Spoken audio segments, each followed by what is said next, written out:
Panay-panay ang pasabog ni Janine Gutierrez ng kanyang kaseksihan sa social media.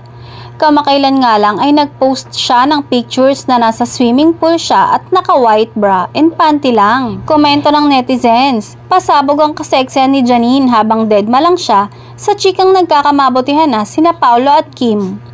Ang Paunin fans nga nila Paolo ay panay ang kulit na linawin nila ang isyong hiwalay na sila, pero tahimik lang si Janine.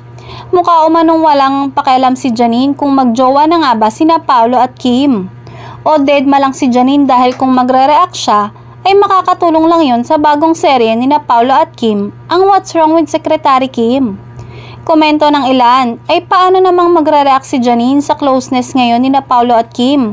Ay never naman silang umamin na naging magjowa sila. Kaya mabuting deadma na lang talaga. Nakakaaliw din ng karamihan sa mga fans ng Paunin dahil nagtsatsaga talaga silang panoorin ang lumang serye ni na Janine at Paolo na Marry Me, Marry You.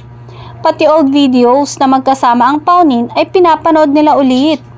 Wala naman daw kasing makitang new videos or pictures na magkasama sina Janine at Paolo.